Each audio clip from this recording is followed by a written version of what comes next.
फिर जब आप ये सामने रखोगे तो तुम्हारे सामने का दृश्य बदल जाएगा। जब प्रश्न का उत्तर दे दोगे तब आएगा भावे मोहि जोई सोई सोई करे प्यारी। भगवत रसिक जी कहते हैं जो मैं चाहता हूं वैसे केली करते हैं। एक क्षण के लिए नेत्रों से ओझल हो जाऊं तो भगवत भगवत भगवत ऐसे पुकार पड़ते हैं।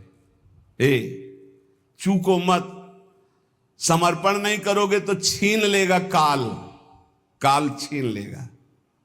काल के अधीन है देह, ये प्राण काल के अधीन है, नष्ट हो जाएंगे। समर्पित कर दो, नष्ट होने वाली चीज तो अविनाशी मिल जाएगा। जन्म जन्मांतर से जिस महासुख के लिए भटक रहे हैं, कहीं समर्पण जाके लिखा पढ़ी नहीं करवानी है, बस आपको प्रश्न का उत्तर देना है। और प्रश्न जब आता है तो प्रश्न के रूप में नहीं आता है, समस्या के रूप में आता है। ध्यान रखना, हमारे अध्यात्म का प्रश्न ऐसे नहीं आता कि आओ बैठो उत्तर दीजिए, खड़े होइए, ये इतने प्रश्न का उत्तर मुख से दीजिए, इतने लिखित दीजिए, ऐसा नहीं होता कुछ। यहां घटना होती है। अब उस घटना में तुम्हारा ज्ञान विज्ञान खींच लिया जाएगा। अब तुम बोलो, इसका उत्तर दो, संसार की तरफ हो या हरि की तरफ। और अगर उस समय नारद जी की तरह, जैसे नारद जी का सब कुछ अपहरण हो गया, तभी उनको वो राजकुमारी प्यारी लगी, उस समय भी वो सोचते हैं कि हरि के समान हित करने वाला मेरा कोई नहीं। और एकांत में हरि की शरण में होके कहते हैं जेहि विधि होए नाथ हित मोरा करहु सुबेगी दास मैं तोरा। बलिहारी है, आचार्य हैं भक्ति के, प्रचंड माया की स्थिति में वो कह रहे हैं जेहि विधि होए नाथ हित मोरा करहु सुबेगी। क्या बिगड़ा, कुछ नहीं। तिरस्कार, अपमान, निष्कासन, नाना प्रकार की विपरीत परिस्थितियां, उस समय तुम किस पक्ष में हो? इष्ट और गुरु के पक्ष में हो या स्वजन संबंधी व्यवस्था, बैंक बैलेंस, अपनी संपत्ति, अपनी नौकरी, अपना वैभव, क्या किधर हो? ये उत्तर है, उत्तर।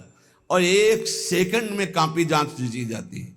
आपका उत्तर आया तो उसी क्लास में रहोगे, क्लास से तो नीचे नहीं जाओगे, नामे भक्ता प्रणश्यति, पर ऊपर भी नहीं उठ पाओगे। अभी फिर पढ़ो, फिर आएगी समस्या रूपी प्रश्न। इस मार्ग में प्रश्न के दो स्वरूप हैं, एक भयंकर लुभावना सुहावना, दो भयंकर, एक प्रश्न, एक लुभावना और सुहावना। इतना सुखद जो कभी सोचा था कल्पना में, वो भोगने को मिलेगा। अब उस समय प्रश्न है, वो भोगोगे या प्रभु? अगर आपको है नहीं नहीं नाथ बचाओ बचाओ, प्रभु करुणा में, नहीं नहीं मैं फिसल सकता हूं, प्रभु मुझे बचाओ, तो सच्ची मानिए दृश्य ही गायब हो जाएगा। वो दृश्य ही ले रहेगा, लुभावना, वहां हरि मिलेगी पक्का। करऊं सदा तिनके रखवारी जिमि बालक राखे महतारी। पर हमें लगता है एकांत समय है और भगवान की इच्छा से ही ये सब सुख सामग्री आई, भोगो भाई। सुख सामग्री स्वीकृति, भगवान की स्वीकृति नहीं की तो गए। लुभावना सुहावना प्रश्न और भयंकर प्रश्न, ये दो जीवन में आते हैं। हाथ जोड़कर प्रार्थना है, सौदा बहुत सस्ता है भगवत प्राप्ति का, बस तुमको केवल उत्तर देना है। और रोज ये पढ़ाई ही है, रोज पढ़ाई जा रही है। जो सत्संग है ना, सर्वसंगोपहो है इमाम, समस्त आसक्तियों का त्याग कराकर भगवद आसक्ति प्रदान करने के लिए। इसलिए बहुत ध्यान में रहो, तुम भगवत प्राप्ति के लिए कदम बढ़ा रहे हो, इसलिए सर्वस्व नाश हो जाए पर हम भगवत प्राप्ति नहीं छोड़ेंगे तो कुछ नाश ही नहीं हुआ। क्योंकि जो नाशवान है वो तो केवल नाटक था माया का, कुछ नष्ट थोड़ी होना है। कुछ नष्ट नहीं होता, कुछ भी, केवल आकृति परिवर्तित होती है। आग आग में, जल जल में, पृथ्वी पृथ्वी में, वायु वायु में, आकाश आकाश में, भगवान का अंश भगवान स्वरूप है। क्या नष्ट हुआ? कुछ नहीं। आपका परम मंगल हो जाएगा यदि आप प्रभु के पक्ष में रहेंगे। उपासक जीवन भर कदम अपने प्रभु के पाले में रखे, उस पाले में न रख दे, पर चूक हो जाती है। अगर आप प्रभु के पाले से कदम न हटाएं तो आपके लिए प्रभु सब कुछ बनने के लिए तैयार है। सच्ची मान लेना, हमारी बात को हृदय से समझ लीजिए। आपको लग रहा है यदि मैं संसार के पक्ष में नहीं हुआ तो नष्ट हो जाऊंगा, और हम कह रहे हैं अगर प्रभु के पक्ष में हो गए तो तुम्हारा संसार भी शाश्वत हो जाएगा, तुमको संसार में भी गोविंद ही नजर आएगा, वही शाश्वत सच्चिदानंद। जैसे रस्सी में सांप भास रहा है तो ना पहले सांप था, ना मध्य में सांप है, ना आखिरी में सांप रहेगा। सांप की जो भावना बनी वो मूल रस्सी में बनी, ऐसे ही ब्रह्म में ही ये संसार है, रस्सी में ही सांप भास रहा है। ऐसे ही श्री कृष्ण में ही ये नानात्व भास रहा है।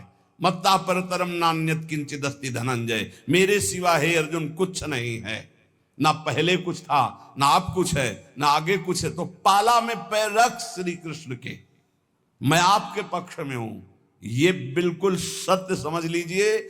कभी भी प्रश्न आ सकता है, दिन रात कभी भी आ सकता है। आपको एक बात केवल पकड़नी, हमारा पक्ष प्रभु से है।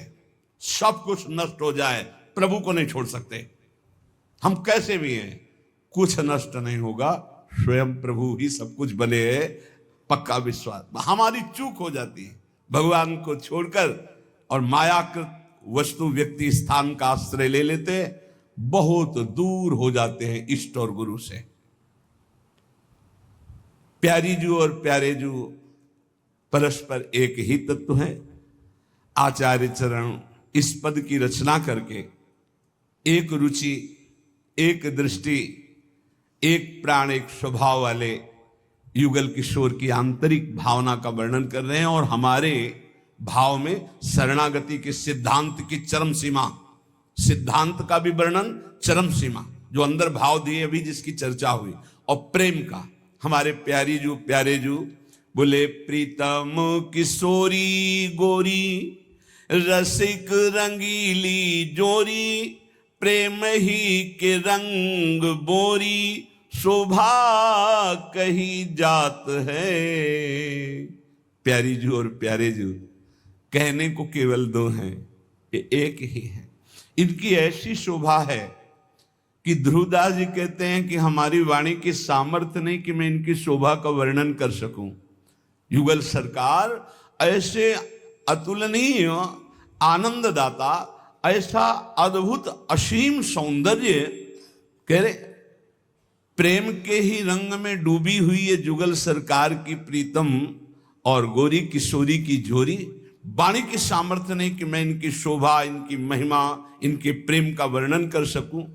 एक प्राण, एक वैस, एक ही स्वभाव चाओ, एक बात दूनी के मन ही सुहात है।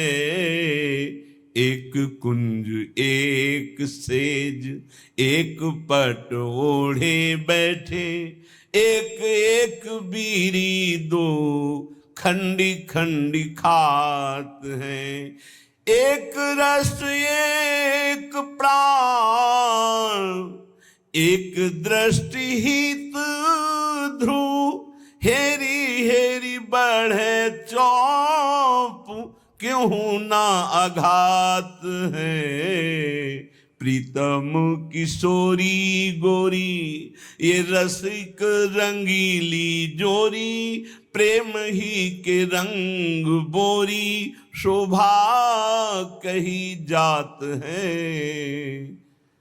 हमारी प्यारे जू एक प्राण, एक ही अवस्था, एक ही स्वभाव, एक ही भाव चाव, एक ही बात दोनों को दोनों के मन में एक ही बात आती। ऐसे हमारे युगल सरकार की जो सहज करुणामयी स्वामिनी की कृपा से लीला स्थली का आश्रय और उपासना मिली,